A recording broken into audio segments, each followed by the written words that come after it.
Social మీడియాలో తనపై తప్పుడు ప్రచారం చేస్తున్నారంటూ ఏపీ కాంగ్రెస్ అధ్యక్షురాలు షర్మిల హైదరాబాద్ పోలీసులను ఆశ్రయించారు.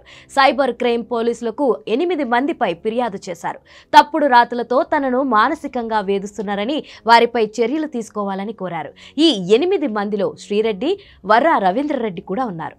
ఇంతకు ముందులా సోషల్ మీడియాలో ఏది పడితే అది వాగితే ఊరుకునే పరిస్థితి కనిపించడం లేదు.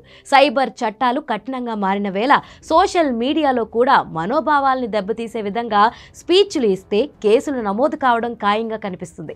తాజాగా ఏపీ పీసీసీ చీఫ్ షర్మిల కొంతమంది యూట్యూబర్స్ పై హైదరాబాద్ పోలీసులకు ఫిర్యాదు చేశారు. వీరిలో శ్రీరెడ్డి, వర్రా రవీంద్రరెడ్డి, మేదురుమెట్ల కిరణ్ కుమార్, రమేష్ బులుగాకుల, పంచ్ ప్రభాకర్ రెడ్డి, ఆదిత్య, సత్యకుమార్ దాసరి, సేనాని, మహ్మద్ పాషా అనే వ్యక్తులు ఉన్నారు. పోలీసులు వీరిపై కేసు నమోదు చేశారు. ఈ 8 మందికి నోటీసులు జారీ చేయడమో అరెస్ట్ చేయడమో చేస్తారని భావిస్తున్నారు. వీరిలో ఎక్కువ మంది వైసీపీ సోషల్ మీడియా పేరోల్స్ లో ఉన్నవారేనని తెలుస్తుంది.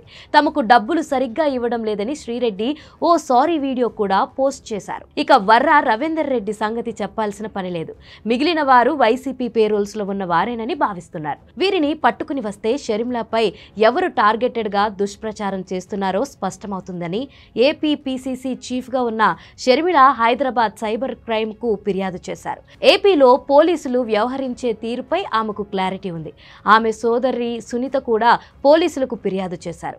హైదరాబాద్ సైబర్ క్రైమ్ పోలీసులు కేసు కూడా పెట్టారు. వర్రా రవీందర్ రెడ్డి పేరును ఆమె కూడా ఇచ్చారు.